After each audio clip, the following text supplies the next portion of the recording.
Ready? As ready as I'll ever be. Cute.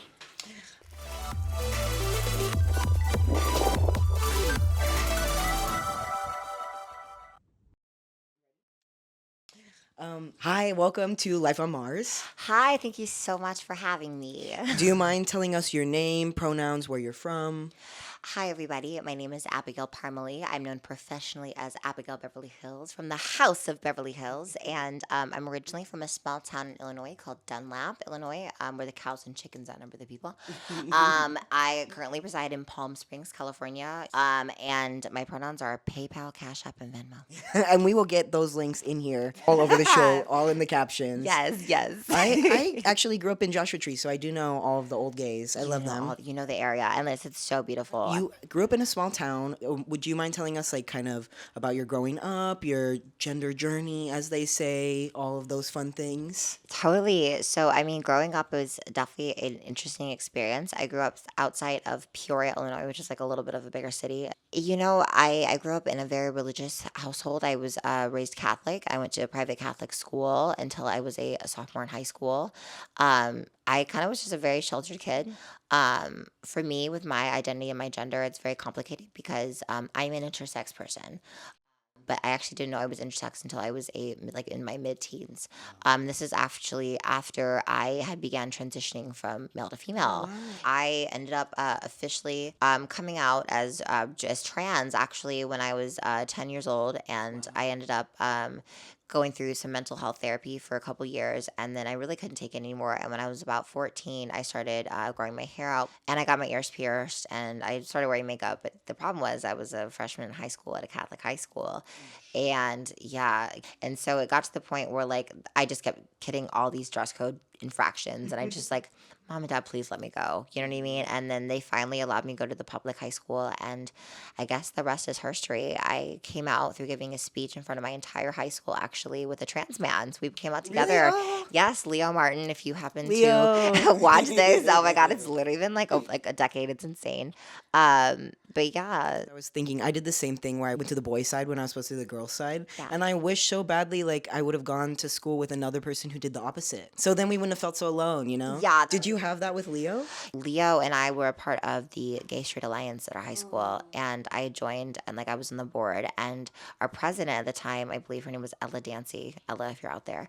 And she's like, so we're getting a 5-minute segment in what our school is calling the Month of Peace Assembly. So all the little clubs, they all get like a little moment to shine. And this would have been the year that gay marriage was legalized in Illinois. So not yet all around the country, but the year before. And so we were going to do a small gay marriage ceremony and then give a little like speech about, being trans. And so, yeah, I came out and I had already been an androgynous demon twink before that. But I showed up in full wig, heels, and the whole 9 yards. And I served the children. I mean, there was definitely some people that loved me and showed me the love I deserved, but there was definitely a lot of people who did not, and like growing up in a very small town, it just a town of 1,500 people. Like I was the only like trans or intersex person or drag queen or whatever the fuck. Because I actually started drag in high school too. I was a kid drag queen. And 1,500 people, that's like less followers than you have now. It's like, that's like so small. Yeah, it's so crazy to think about where I came from and like where I'm at now, because a lot of people don't make it out where I came from, and like I think the only people that I know of from anywhere near my area, actually it's crazy, is Gigi Good and I are from the same area. No way. Yeah, we would do shows at the Mix and Mingle, me and Venus and Crystal Ball and Jessica Le Pen. I know there's so many people back in the day, just so many fun memories and like where I got my start. But yeah, no, I mean, I'm here now. And I guess I should also add, like I found out I was intersex actually when I was 17, because I was having issues with my puberty. So like my puberty was not starting on time. Like, like when you're, I guess, a biological boy, you start puberty at like what, 12, 13, 14. I was about 16 or 17. And I internally, actually, I found out I had ovaries and testes fused together, like ovotestes. Come on. Yeah. And so explained a lot about my development. I wasn't fully developing like a boy. I was developing a lot more androgynously. Like I grew breast tissue naturally, and like more of a female, I would say, appearance on the outside. And I mean, I kind of all made sense because I was like already feeling like, hey, I'm a girl. Like, it helps. And then I never past the time I was actually born developed down there either. So like it was like there's something going on with you, girl. You need to go to the doctor. But I was raised religious. My parents were divorced. It was like I think I was not like the top priority in my family. Yeah, so I guess that's probably the best way to start to describe my journey. Yeah. I gotta ask, when you were getting bullied, I mean, this is one thing that I think about a lot. Like, how did you survive? How did you just wake up and get through the next day and be brave enough to show up? I think I had this blind confidence that like I was the type of doll that showed up to school in 6-inch heels, looking like a crazy cross dresser with a wig sitting off the top of my head. I thought I was the hottest, most beautiful person ever. And you were. Oh yes, And you totally. were. I think I transitioned in a time too where it was like that weird sweet spot we had a couple of years of like after gay marriage got legalized, before Caitlyn Jenner came out, actually, when Laverne Cox had first done her transgender Tipping Point magazine. I felt like people were scared to say things sometimes to my face. So it was always behind my back. So I accepted that, like, okay, well, they just can't say it to my face. So they're just jealous of me. And no, I just, like, I had to have a tough skin because, I mean, like, if not, I would have probably not been here today if I didn't. What do you think, like, is something advice that you would give to people that are maybe still in small towns in Illinois, like that young girl that is going to school in her 6-inch heels? I used to be, unfortunately, like a hyper individualist because I didn't have anybody but myself. But I've learned now I can lean on community and like be there with other people and help other people and have other people help me too. You know what I mean? So I guess my best advice to like a small, trans or intersex person in a town where I grew up is keep doing it, girl. Like, people are gonna hate. Just be yourself unapologetically. You know yourself better than anybody else. So the end of the day, you have to look at yourself in the mirror. Oh, that's so beautiful. Did you feel like when you were in like Catholic school and your parents, did they use religion to try to get you to not transition or not be your full self? I honestly, it's crazy because I feel like my parents nowadays I look back and I think they were just trying to protect me. I mean, my mom and dad grew up and they definitely had gay friends. I think, but let me put it this way: having gay friends as parents, whatever, is not the same as having trans friends or understanding trans issues. But I mean, at the end of the day, like my parents now, I mean, they do support me. And I think that they are proud of me, but sometimes I think it's like I'm not their ideal child, and I wish I could have been, that strong-willed man that was their firstborn that could have, brought home the bacon and had, a wife and kids and shit, you know what I mean? But that wasn't my journey, and I have to accept that. You know what I mean? Bringing home the bacon with these lovely outfits, though. I mean, listen, I try. When I go to IHOP, my order is 6 pieces of bacon and a Mountain Dew, and all the real ones out there who've been to IHOP with me, or Denny's actually, will know that too. That's very keto. Are you keto right now? No, I'm just picky. And I'm like allergic to so many different foods. It's crazy. You said like the difference between intersex and being trans. You feel like there is more stigma about being one or the other? It's like when I talk about being intersex, I think a lot of people think, oh, well, do you think you're like elite over trans people because you have this physical difference from most trans people? And at the end of the day, I make the argument that I think that trans people who have gender dysphoria and are diagnosed and are transitioning and it helps them, I think you're intersex just as much as I'm intersex. I think all trans people who have, gender dysphoria diagnosed and like transition helps them. I think that they're just intersex people. I think trans people, it's probably just an intersex condition of the brain. And I think for me, like my transition does look different. It physically was different. Like when I had bottom surgery, they had to use a different type of bottom surgery for me to be able to even have that surgery. It wasn't just like the cut and dry method, you know what I mean? Like with the condition that I have and being that I had underdeveloped, internal genitalia that was ovaries and testes fused together, I basically went through 2 puberties at once. Like I got, I had some like physical, like developments of like males and some physical developments of like females. Like I have breast tissue, but hey, I might have had some facial hair, or I might have had more of a masculine facial structure. I think there's just a lot more to biology and your physical development as a trans person, as an intersex person, that we understand. Intersex people who maybe have physical differences, all right? Like, oh, well, we can validate that, but we can't see inside someone's brain and see why their brain is functioning. I mean, I'm sure somebody's working on that somewhere, but I mean, like, I can't see inside your brain or your brain and see what you're thinking. So, like, I think it's harder for people to understand why someone could think or like believe in their brain that they're not the gender that they were born as, And so, I don't know, there has to be some sort of reason for it. I don't think it's just like I mean, maybe it's the hormones, maybe it's the water turning the frogs gay. I don't know. Who knows at this point? The gay agenda. Yeah, the gay agenda. And I launched it. That is such tea. I've never heard that, but I really do appreciate that perspective. Thirsty. Sponsored by my Don't Talk to Me Until I've Had My Hormones mug. It's true. So I did my puberties, one in a row, and they were both crazy. I can't imagine doing them at the same time. Were you like crying and raging, like I horrible depression and rage? I would say so. I mean, I think it's why I like Pepsi and Coke. I like boys and girls. I like both of everything. You know, like I literally think it's like being an intersex person is kind of funny because it's like I like really feel like I'm in between in so many things. Like living life in the gray area when you see so many people living in the black and white, it really changes your perspective on things. And like sometimes like I know I might be like wrong, but I'm always willing to learn and grow. And I think that's because I've always kind of existed on the outside. You know what I mean? I think a lot of trans people and intersex people can relate to that.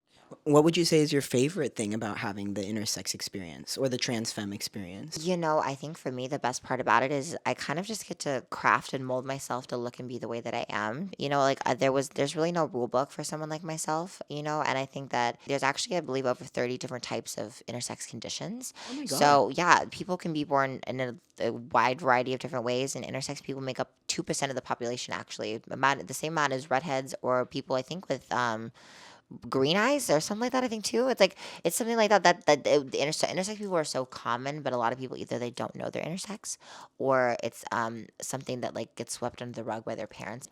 And so I think the intersex experience is very unique, and for me it was even more unique because I didn't find out until I was a teenager. You know what I mean? And actually, a lot of people don't find out until they're teenagers, and I think that's also a very hard concept for some people to grasp and to understand.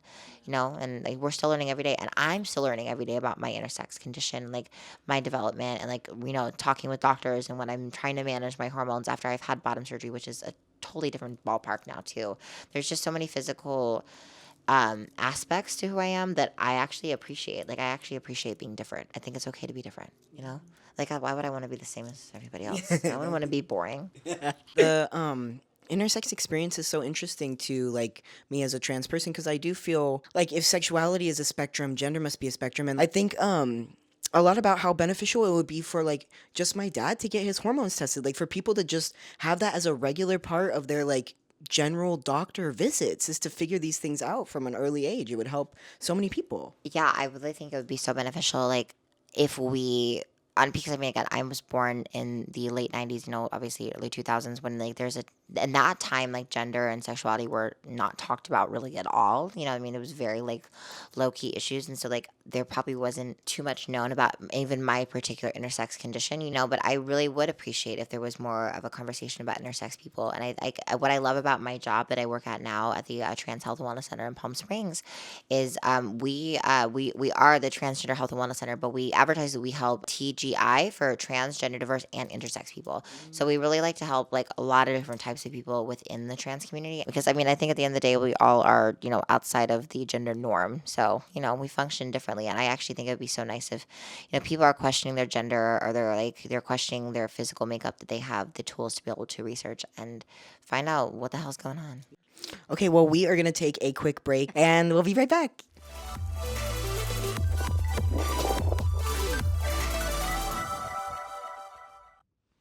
Hi again, and thank you so much for watching Life on Mars. This next sponsor is very special to me because it's me. It's my art. I'll keep it short and sweet. This shirt, it just means a lot to me, and I think the message speaks for itself, but it's greatly influenced by Grand Fury and that work of the ACT UP movement, and I think it's a really important call to action for everybody right now. So watch my cute little ad, but very serious, important ad. Okay, thank you, bye.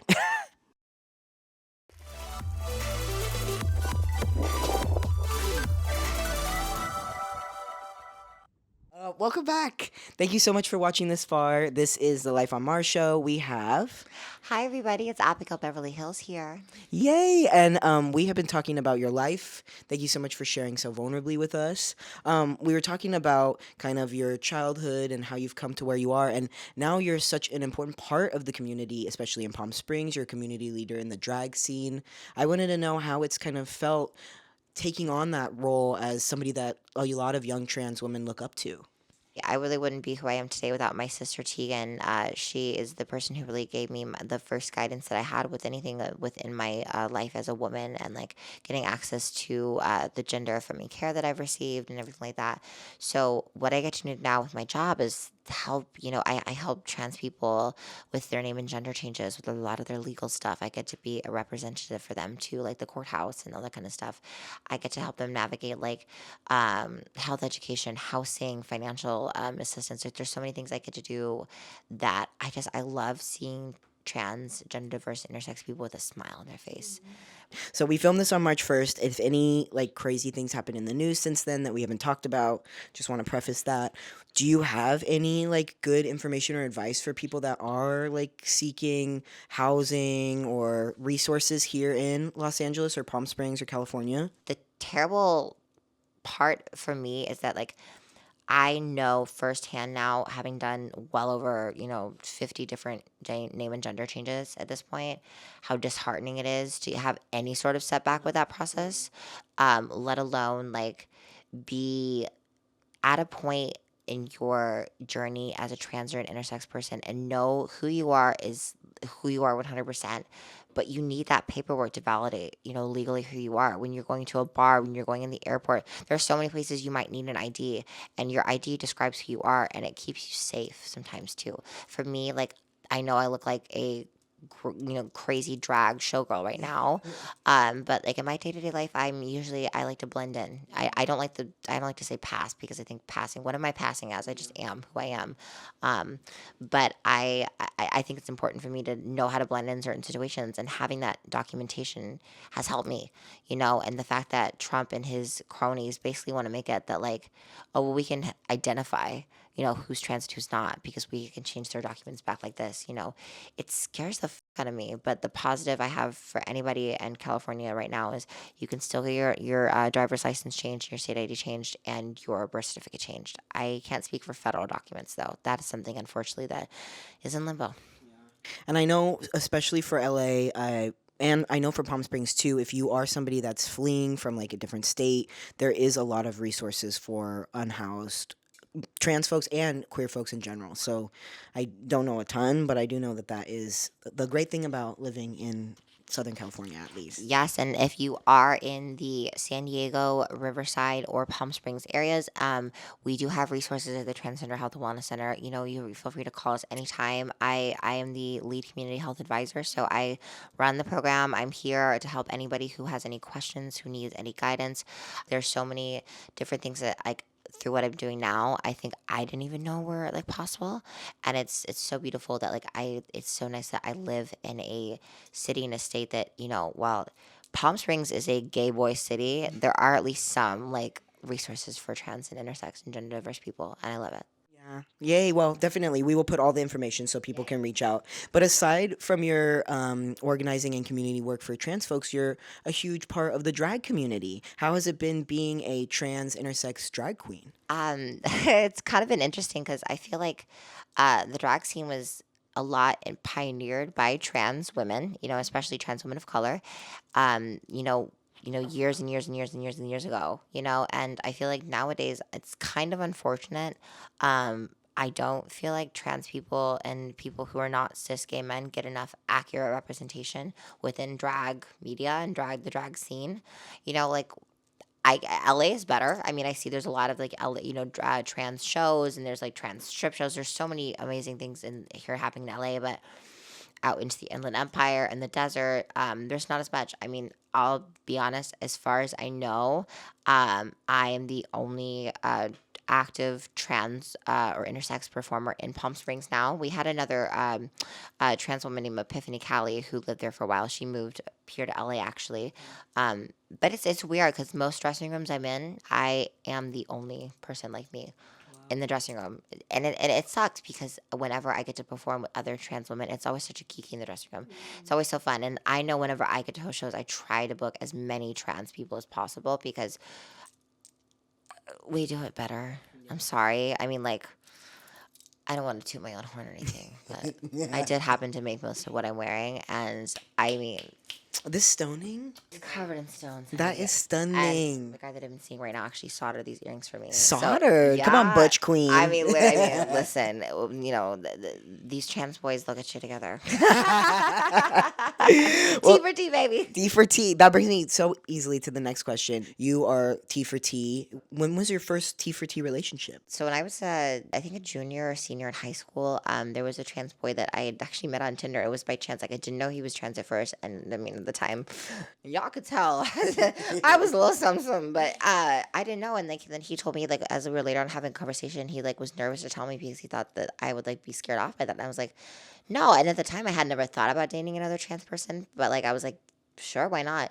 And he was, he was a very quick 1 month high school relationship, right? Nothing crazy. But then I dated cis men for a few years, and I kind of dealt with being kept a secret and like all the other trauma and drama that comes to dating cis men. But then my first real T for T relationship was in 2020. I was going to cosmetology school at the time because like during the pandemic I was like didn't know what the to do with my life. But so I was also a DoorDash driver and I couldn't really do drag at the time because there was just nothing going on. And so I kind of picked up everything and I moved to Pittsburgh, Pennsylvania, and I lived with them. And I guess that was my first T for T relationship. You The U-Hauled? Yeah, you hauled. That's what we do. You That's what hauled the in the T-boys do. transway. Yeah. And then that didn't work out. They never do. No, and then I moved in with my uncle for a bit in Nashville, and then I moved back home to Milwaukee, and then I actually started dating this trans boy in Omaha, Nebraska, and don't recommend that either. That was a long distance relationship. That wasn't great. Then did another trans boy. Listen, I'm sorry. I don't mean to sound like it's like I don't want to ever sound like I'm a chaser. I'm weird. I don't think trans people can be chasers. I mean, I joke about it, like to make fun of Yeah, you, I but joke about it. No, but it's like at the end of the day, like I would date a cis boy if they could take all of this. I mean, like, I'm sorry, but like most cis boys, if they want to be with a doll, they want to be with a doll for their fetish, and they want to be with a doll who's more like stealth and like more like looks and carries themselves a certain way, and that just could not be me. I'm a loud, proud, drag entertainer. I'm an advocate. I'm an activist. Like, if you can't take all this, I won't be with you. And trans boys have made it at least easier in that sense. Trans boys have been accepting of that. But y'all need to step it up in the sense of like, don't be cheating on your girls. Be real with your girls. If you like something that I don't got, that's all good. But you need to tell me up front because listen, I would be like a chihuahua going after a Great Dane if I was a top and baby, this girl is a bottle. Willa, where ya, girl? No, but I mean, at the end of the day, I moved out to California because I was dating somebody, and I mean, honestly, they were probably my first love, and like it was definitely a very hard breakup for me, and it's hard navigating love as a trans person, as an intersex person, especially because like my physicality is a bit different, and like having to navigate having had surgeries and like my body and everything, it is different. You know what I mean? And like loving a trans person to an outsider might seem like a hard thing, but I think we are easily lovable people, and I think we have a lot to offer. And I don't know, to whoever catches my heart and soul for the rest of my life, if you are out there, which I'm hoping you are listening to this, I'm a cool person, and I like pizza, and I like steak, and I like drag, and I have a couple other interests, I guess. I don't know. I'm kind of a weird person, though. do you think that drag has helped you meet anybody, or has it hindered relationships? Definitely hindered relationships because it's like you're dealing with like two people. Like you have Abigail Parmalee and then you have Abigail Beverly Hillz, and Abigail Beverly Hillz has her own closet. Abigail Parmalee has her own closet. And if I only have two closets, that means you don't have one. You're staying with me. It's weird because I've met a lot of wonderful trans guys, and I've met a lot of wonderful just trans people in general. And I think it's just like it's finding the right person for me, whether they're cis or they're trans. I mean, I like masculinity. You know what I mean? I don't hold myself back from anything. I would love to, be there long term for a partner. And, I'm dating, I'm talking, I'm doing my thing right now. But, I don't know, we'll see what the future holds. Everything's early in its development. So, Do you have any dating advice for the dolls? What's gonna happen? where's my camera? First of all, don't talk to me until I've had my hormones. And second of all, men ain't but some men are the and I found some great men out there, and there will be a man out there that will love you for you. Take your time, know your self-worth. Don't dumb yourself down for anybody, whether they're a man, a woman, non-binary person, whatever, and really just love yourself before. What is it? What is RuPaul saying? If you can't love yourself, then how are you gonna love somebody else? Can I get an A women? Amen or amen. No, I mean, really, at the end of the day, like, just dating is hard as a trans woman, and really, just like take some time for yourself, know yourself, realize yourself, and the right person will come in time. Yeah. Oh, that's great advice. Mhm. You are out in the world. When do you have any new shows coming up? Anything to promote? Anything that you're excited about? Yeah, I mean, I nothing like too crazy, like insanely exciting happening, but I am doing. I mean, I have my birthday's this week, so Oh, yeah, yay! Your she's. sign? I'm a Pisces. Yes, Pisces You're gang. crying? I'm a very emotional creature. But yeah, I have a bunch of shows throughout Palm Springs. I host a Hamburger Mary's in Ontario once a month on Fridays and once a month on Saturdays for brunch. I'm every Sunday at Hunters in Palm Springs. I'm on cast there. It's called the Risque Drag Review. It's hosted by Miss Rusty Waters. It's incredible. Love doing. We do group numbers. It's like 5 numbers a night apiece. It's a big production show. Love doing that. I would say another thing that I have coming up, there is going to be a Palm Springs Trans Pride. I believe it's March 29th or something like that. Maybe we'll put a flyer or something. But I mean, a lot of what I'm doing right now is just like getting used to a 9 to 5 schedule and getting used to putting out drag while doing a 9 to 5 job. It's hard, like this is gonna be my birthday look, so y'all would have probably already seen this look by the time this comes out. But I mean, really just like trying to find a healthy balance of like navigating the world right now, navigating a job for the first time, because I mean, something that been hard for me is finding a job, outside of drag, because I am a publicly trans and intersex person, and sometimes, people don't want that for their jobs, whether they want to say it to you or not, or whether they want to hire you or not, and they just don't have to tell you in their hiring process, right? But I'm very thankful that somebody took a chance on me, and they believed in me enough to give me this job, and I really want to excel and, show up and show out. So really just that drag and probably, fucking some shit up near you soon. I don't know. Probably on some, hopefully on some TV show sometime soon, or Yes. walking a runway or doing something fun. My runway, my show. Yes. Oh my God. It was such a fun time that time. I like literally, it was one of my favorite moments, especially of that year. That was like a very pivotal moment of that year. My mom loved you. Oh my God. I I love think your she still mom. follows you. She's always like, "Did you see that Abigail is doing this, that, the other?" I'm like, Oh my God, "Yeah." no, that's so She's crazy. watching your story all the time. I love that. Oh my gosh. I love that so much. So something we talk a lot about is healthy masculinity in this podcast because it's a journey that I'm always thinking about. What do you think is something that you would tell men to be healthier? What are you looking for in a healthy man? Communication. I think something that I struggled with in my last relationship was let him understanding that like he is allowed as a man who is a trans man to be able to communicate.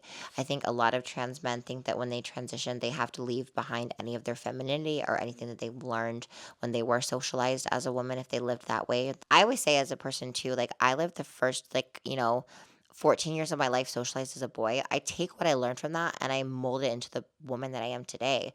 Like that to me, like I know some trans people don't like being reminded of their past.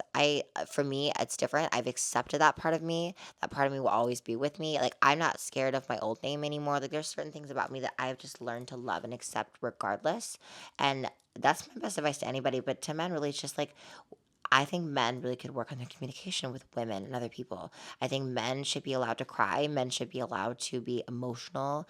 Men should be just allowed to talk about their feelings and talk about their interests and be listened to. And that's something I really tried in my last relationship to prioritize. And it's unfortunate that I think a lot of the voices of society got to that person. And while I wish them well and I still love them, it's just, I hope that if they're out there listening to this, or if anybody's out there listening to this as a man that's struggling with being able to communicate their emotions, to just like accept that you're allowed to be open and honest about what you're feeling and who you are. Yeah, I so relate with my transition. It's like I always say the first 22 years of my life I lived as a woman and it made me, my femininity makes me a better man. But something that I don't say as often, but I've like talked about in therapy a lot is my dead name was the first woman I ever loved, but also the first woman I ever hurt. And like really thinking about the ways That's that. powerful. I like the way you just said that. Wow. Thank you. That struck a chord.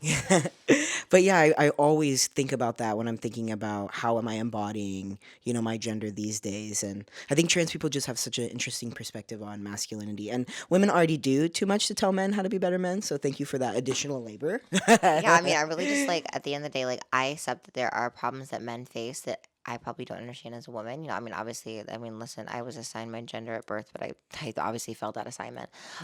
So at the day, like, I really just I want to be a healthy version of myself too. As a woman, I want to be able to be a healthy communicator and healthily communicate my feelings and just be honest because I think having that that being raised as a boy for 14 years, I mean, I was taught to be a boy. You don't talk about your feelings. You man up. You do this, you do that. And I could never do that, and I'm very glad that I feel like we as a society are moving towards allowing men to do that, but we still got a lot of work to do. And I think healthy masculinity is pivotal for moving society forward because, I mean, unfortunately, there aren't enough women in power. And so, if men are going to be, having all this power over women and women's bodies and women and what they say and do, like, women need to have a sit at the table and women need to be able to express to men how to healthily communicate what they're going through and what they're thinking. This is another like maybe problematic opinion that I have. Let's do it. Let's get problematic. But I am definitely a chaser. I love the dolls. Iconic. But I think that a big thing about trans women that's so special is that I think that a lot of women in general, and growing up as a woman, I think I can say this. I hated men. I was told to hate men. I was told that men are the reason that like stay away from them. When I went to college, it was like never be alone with a man. Make sure that you have a friend walk you home at night. Like be afraid of men, and it's so indoctrinated into us. And I feel as though a man dating women, I felt that. Like I really held on to that like shame and like the ways that women have trauma because men have caused a lot of harm. And I think that trans women are so special because they are able to love men in a way that no other women can because they experienced that like empathy for how hard it is to be a man and how that socialization works. Yeah, no, that's actually crazy, and like I actually fully agree with that, and maybe that's just problematic. I mean, anybody who has two eyes and then two ears and uh working genitalia knows like trans girls are the and like whether we're pre-op, post-op, non-op, whatever the fuck we are everybody's fantasy, and that's just the real That's tea. just the I tea. mean, that's the but this is an interesting question that I have for you because like so like would you say your sexuality is only trans girls now, or would you say like it's just like I mean like I'd be curious if you say you're like I'm a chaser, like what would you describe your sexuality as then? I have a couple answers to this Okay, question. this is fun. One is my like this is my answer to the cis world because I consider like my sexuality is performance art, and I would love that. Come on, sexuality, performance art. I like to say that I'm straight because I'm just as straight as any other straight man. They just won't Period. admit that they've hooked up with men. I love that. So I like to say that in a performance art way, but then I think in a like real honest way, I don't know that I'd be romantically invested in anybody that wasn't a trans woman. I've identified as every letter. I've dated everybody. Every letter. Yeah, all of them. I've even like ranked them on the funnest. I would say I say that being a gay man was the funnest. Yeah, wait, so you lived as a gay man. For like 3 months. We Okay. had a moment. I went through all of it really quickly because I Okay, transitioned. 3 months. That guy's just like, oh, this is the Republicans. They're like, oh, so you can change your sexuality. It was fun. I tried it all. I love it. I was like 22 too, and I had like just moved to LA, and I was like passing for the first time. I was like, I'm gonna fucking try everything possible. But yeah. Did you go on the grinders? Oh yeah, Oh absolutely. my gosh. I went on. Okay, so I've always wanted to talk to a trans guy. What is Grinder like for trans guys? This is another very problematic thing that I'll say, but it's Wow. not problematic. Pop off king. It's true. So in 2018, like pre-pandemic, I would Okay. go on Grinder and I would get, chasers, they love it, the gays, they love it. The gays. But I would always try to message the dolls and they would not respond to me, or they would say pretty offensive. I would say like 80% of them would say like pretty offensive things if they did respond. Like, And sorry. honestly, that's something that we as dolls need to unpack because I think we need to treat our trans men better. Yeah. I do, and I talk to a lot of trans who are like, "Ugh, I would never date a trans boy. Like that's so gross." And I'm like, girl, like you wouldn't want people saying that about you. Don't say Yeah. that, and like don't knock it till you try it. Exactly. And so they would say those things and then they tried it. And then I feel like a lot of them I feel like trans men kind of had like a moment around like 2021, 2022. Everybody started dating us. And then like one doll. Every told them- drag queen has a trans boyfriend. at That's this the point. tea. That's the I tea. mean, let's just be girl. And then they just all date one. And then I feel like word got around. Passed around. And yeah, literally. And then by about like 2023, like the last time I was single, it was way different. The dolls were like, "Oh my god, hey, it's so good to talk to you. Like, it's so nice to meet like a friendly face." Like, it was more of like a, "Hey, we're camaraderie here," versus these scary chasers. So I do think the dolls have come around. They just needed a couple of those trailblazers to try us out, tell their sisters, "Hey, he's cool. He's a good one." Okay, so we are gonna take a soft break one more time, and we are gonna come back with a really fun game. It's called the Fish Bowl because you're fish. Oh, fish. I'm allergic to fish.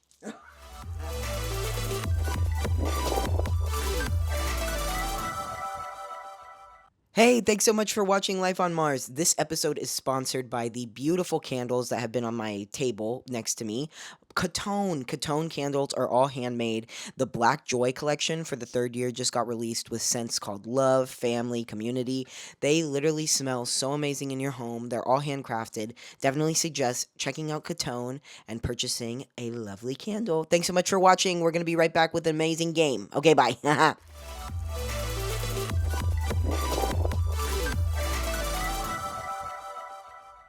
So, I wanted to play a quick game with you. Ooh, I love games. It's called the Fish Bowl for Fish bowl. fishy queens like you. I got good bones. It's that indigenous in me, baby. Yes. So, I have some funny questions in here. You are going to pick some Okay. and then answer them. So, close your eyes and pick one. I can't even grab with these gloves. Okay, let's see. Yeah, that was one. Oh, she That let it was go. one? There we go. Okay. Okay, that's one. Most embarrassing performance. Ooh, Oh that's a my good one. gosh. Okay, so let me think about this. Picture it's 2021. We're getting back from the pandemic and we had to wear these face shields. when we Oh, I remember performed. those. Yeah, and I was doing a competition called Survivor in Chicago, and it was so quick. I mean, everything was like, and they're like calling me out, and I was like not ready, and so I shoved my costume on, and I forgot to wear underwear, and I am a post-op girly, and so there is a puswacha that you can see if I do a certain move, and I did that certain move. It's called a jump split, and at the end of my number, so it was musical theater week, and I did "You Can't Stop the Beat" from Hairspray, and the end of it's like the "You Can't Stop the Beat," dun, dun, dun, dun, and then I went. I jumped into the split and I went like this, and of course it was like, and I had to go like, I had to like put one hand down in front of me just to cover it. I mean, I was wearing fishnets, but I was not wearing underwear. I ended up placing the top two that night. But I did. I don't think I probably didn't win because the judges were like, just make sure you wear underwear next time you go out there. They said that on the mic. Yes, and like, goddamn, like this isn't a strip club, you dumb bitch. What does that to me? They're like, you have to pay a $50 fine. Oh my god, can you imagine? So yeah, that was probably my most embarrassing performance. I can think off the top of my head. Thank you. Yes. Okay, another one. Don't look too much though. They're like really thick sheets of paper too. Okay. Faked your way into a party event. Ooh, have I faked my way into a party event? I was at I think a club in downtown LA. I think it was Precinct, and I met this person, and they told me, "Oh, hey, like I'm gonna be seeing you in a couple weeks at it was Bosco from season 14. I was gonna be doing her facial feminization reveal party, and he's like, "Oh, like I'm gonna be there, and I'm gonna be providing you flowers," and we just kind of hit off, had a conversation. He's like, "Oh yeah, also like, are you gonna go to that one World of Wonder party or whatever in a couple weeks?" And I said, "What a Wonder party?" I was like, "No," and he's like, "Oh, I'll just send you the link and you can sign up for it." And so like I used his link to sign up to go to a World of Wonder event, and I like got put on the pink carpet, and then they started inviting me to all the events after that. So like I faked my way into getting that first event, you know what I mean? And now I go to all of them.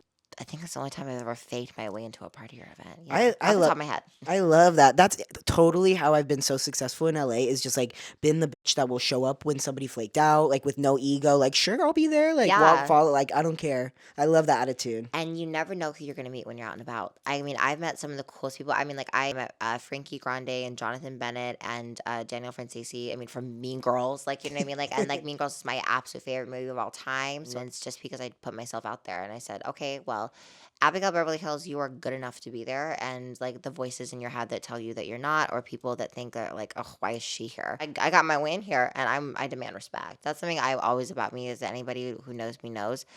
I don't take shit from anybody, and I demand respect because I think everybody should, and that's what Electra from Pose taught me. Fuck yeah. Yes, Okay, let's do one more. There, yes, yes. there's two of them. Okay, you got the one on top. There you go. I got them in gloves. Okay, worst date. Oh, okay, worst date. I feel like I have so many of these.